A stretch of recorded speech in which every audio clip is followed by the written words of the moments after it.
Yeah, when I first saw that list, I'm like, yeah, I can figure that out. Right? Maybe not. Hey folks, welcome to the Dice Tower. I'm Sam. I'm JT. And this is our bottom 5. That is to say our numbers 10 through 6 transportation games. Now, that is a very wide umbrella. Thank goodness. That apparently is not wide enough, because I had a lot, and I mean a lot of time, hard time, trying to put this list together. To put that into perspective, I had the same hard time, just so you know. And I don't think I stuck to their deal either, but as long as I'm transporting something, it fits on my list. Yep.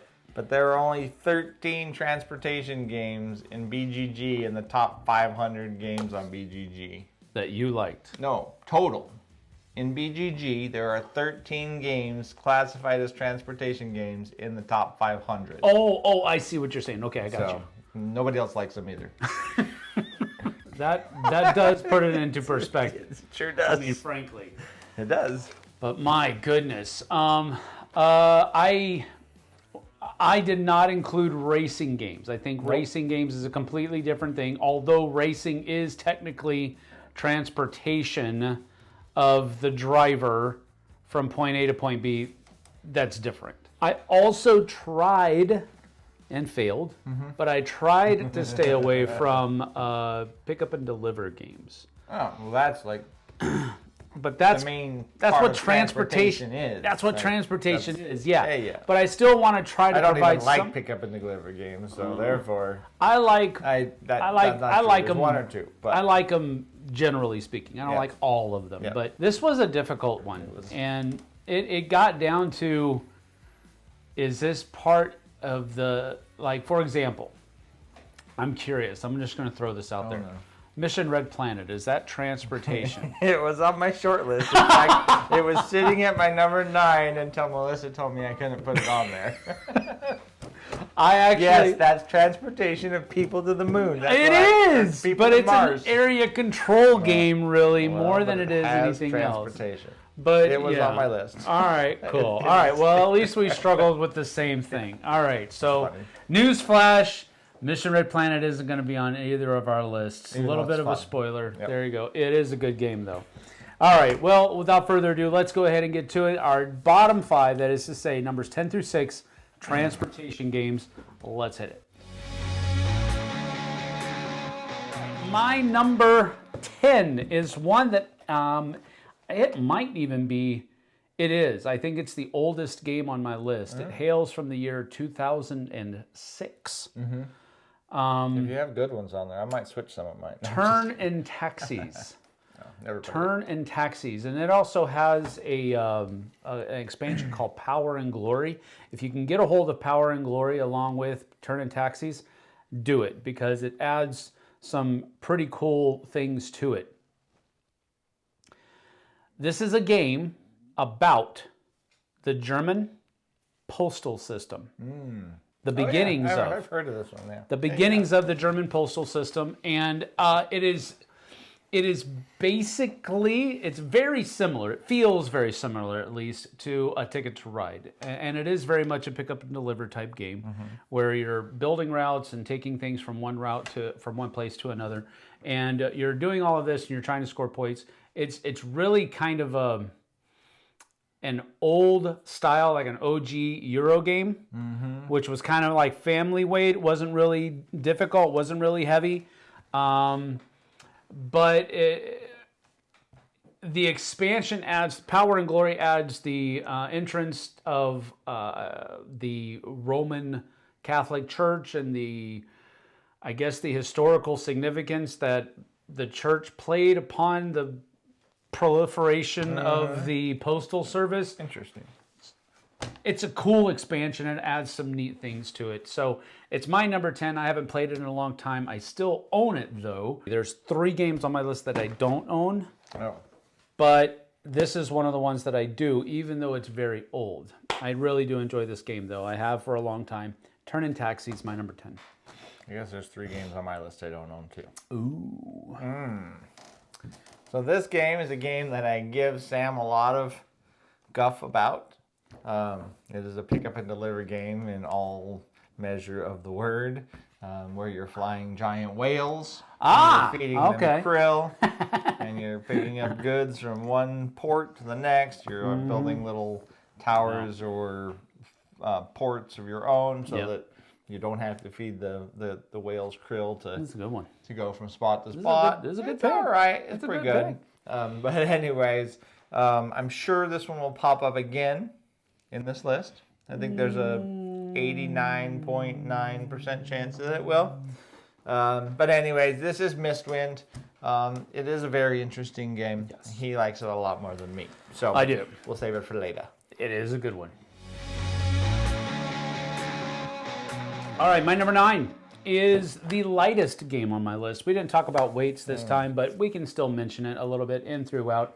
The complexity rating for this one is 1.43. It's the lightest one on my list. The average for the bottom 5 is 2.3 for me, but he can talk about his later on. This one is the lightest one, and I struggled with, and again, it's kind of splitting hairs, but is this a traveling game or is this a transportation game? It's kind of 6 of one and half a dozen of the other. Oh no, you gotta transport something. You do. Not yourself. That doesn't No, count. it's you and your family. You're transporting your family for a 10-day long trip in Asia. This is called 10 Days in Asia.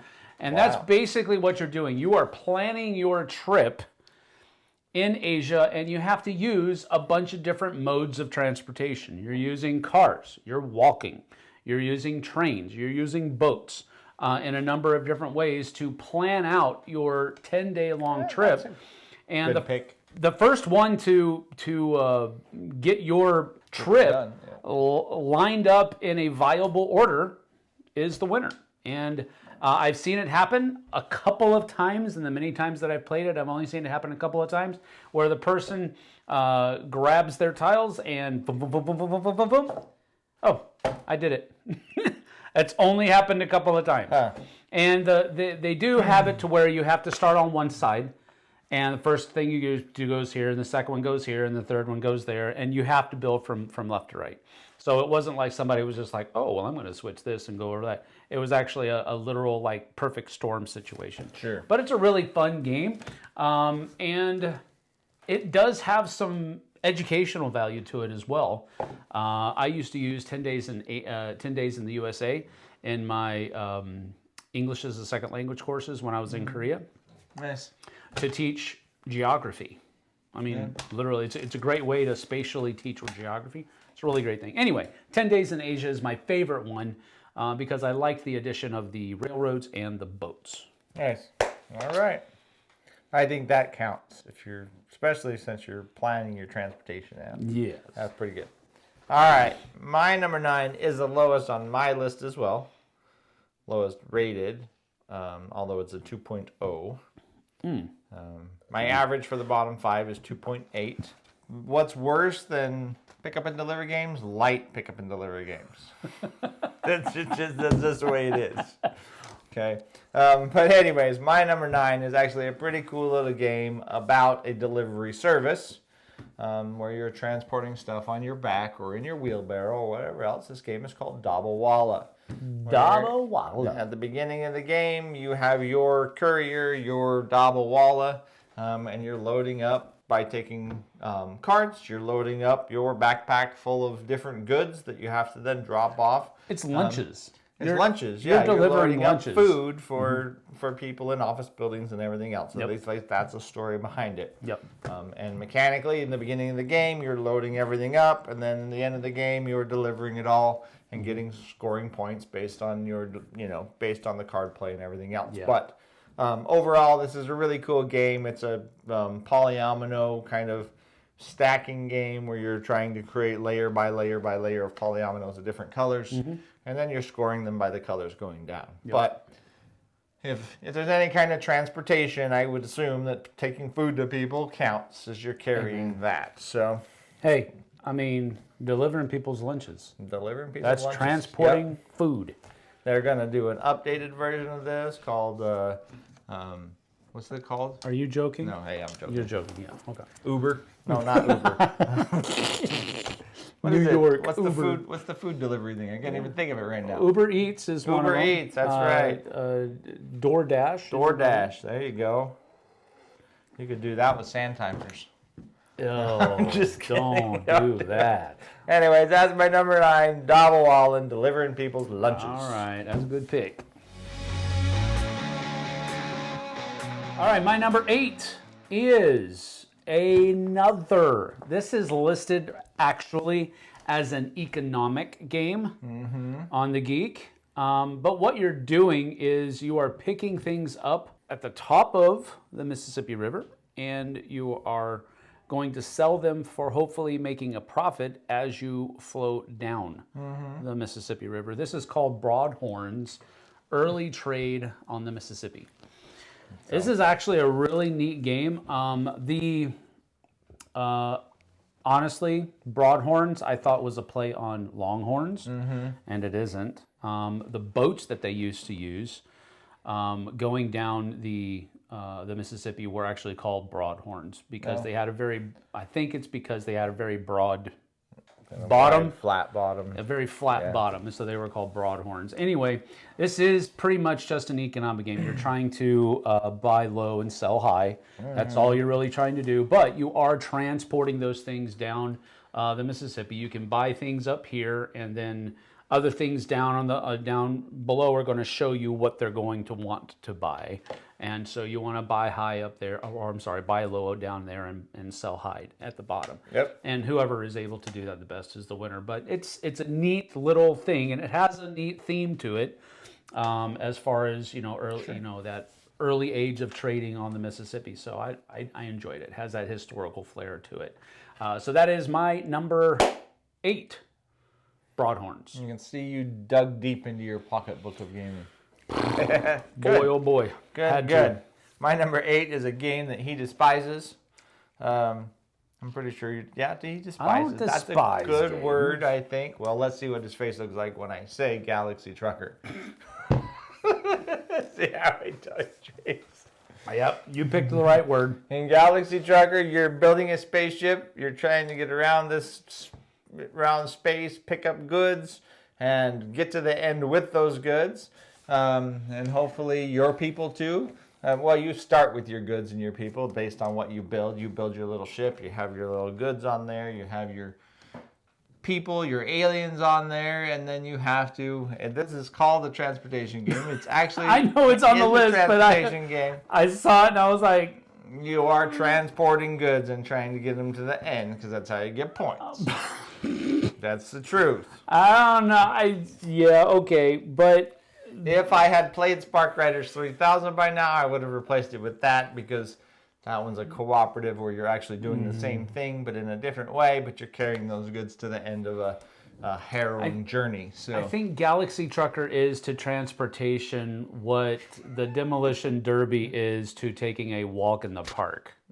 Well, no, maybe to race car driving, but that's fine. You're still transporting.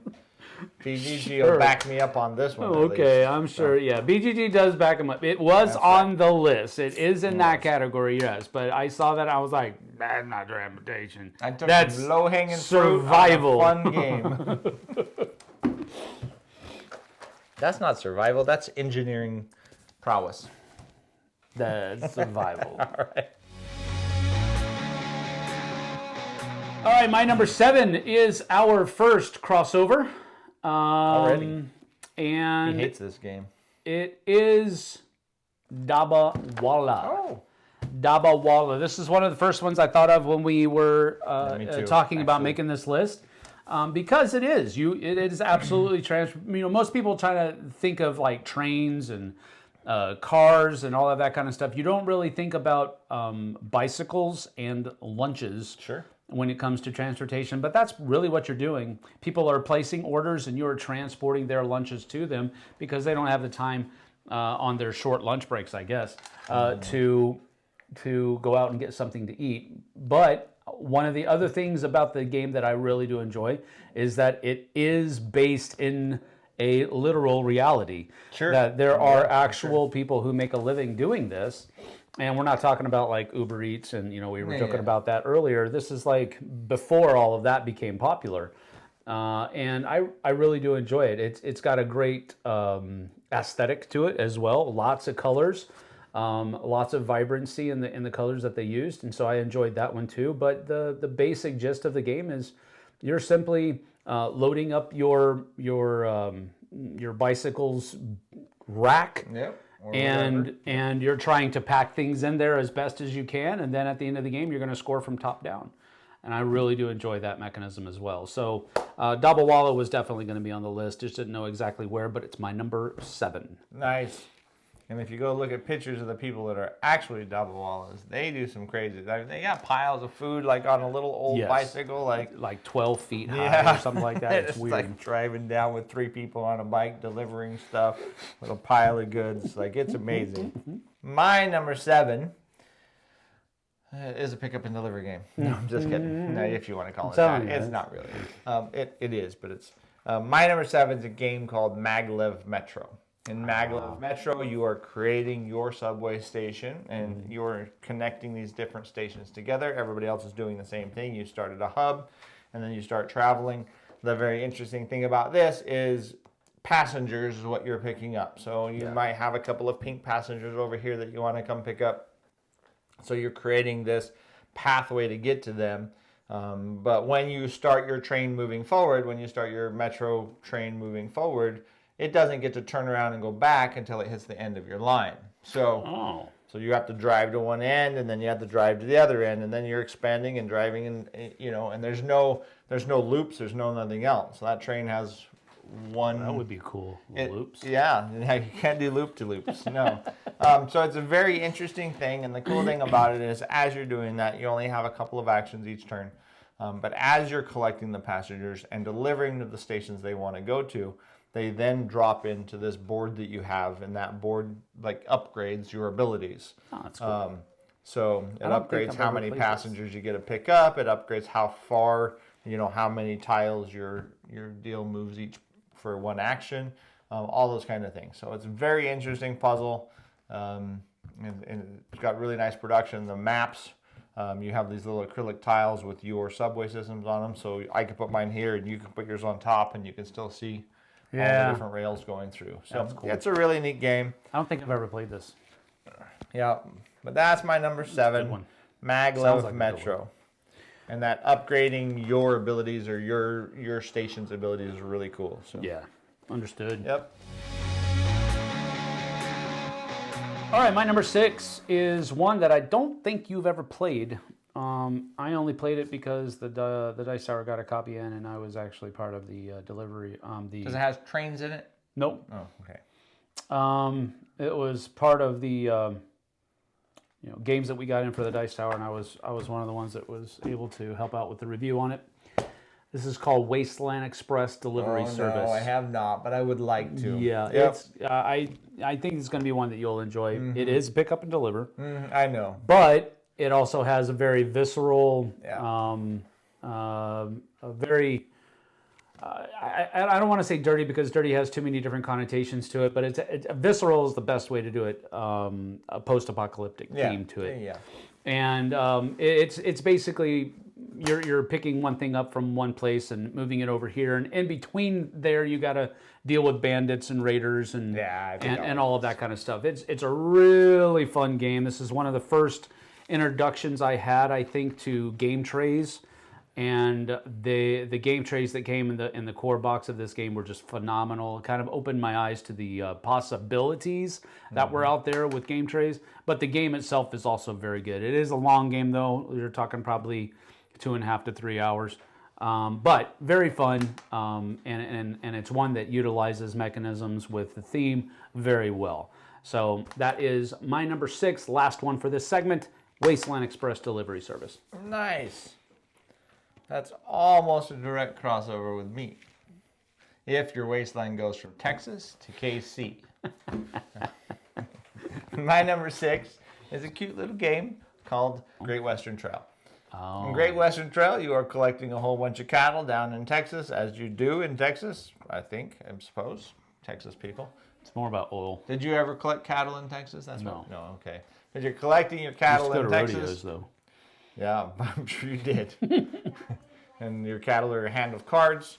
And then you're traveling through this board as a worker placement, but it's a worker placement on a track, right? It's almost like a rondelle, except for it doesn't have the backside, right? But you're moving up this track. You're moving through the different areas, dealing with robbers, getting new cattle, selling cattle, whatever else, until you get to KC. And then at that point, you get to ship your cattle off to some other city and get paid. And then you go back to Texas and you do it again. For all them porterhouses. Huh? For all them porterhouses. For all them porterhouses and ribeyes.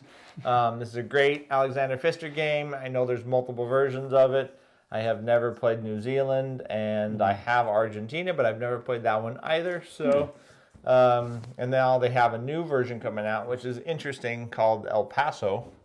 Great Western Trail El Paso, or El Paso Great Western Trail, I think, which is supposed to be a shorter version. Oh! Like a shorter, more streamlined version. I'm in. Yeah, and that might be really good. So, yeah. I'm all about. Great Western Trail always scared me off because of its scope. It's really, it's really quite like, smooth, though. I mean, yeah, you I get have limited number of options each turn, which is nice. But okay, cool. But you do have to think your way down through the path, course. kind of. Yeah, yeah. It's a heavy and you Euro can game. build buildings is along required. the way that the next time you come through, they can help you or hinder other people too. So, anyways, that's my number 6, Great Western Trail, specifically 2nd edition. Cool yeah, that's my last one on beans. this half. Yes, sir. That is our bottom 5. 10 to 6. Transportation games. Let us know in the comments what you think we've missed so far, because you have yet to see the other half. That's right. So you're just taking wild guesses, but feel free to do that. Give us a like and subscribe to the Dice Tower here. But then head on over to the Flipside. That's where we usually put up our content, and you can go check out our top 5 transportation games over there. So until then, we'll see you on the Flipside. Take care. And if you think the next 5 are all train games, not going to happen. I don't like train games. Well...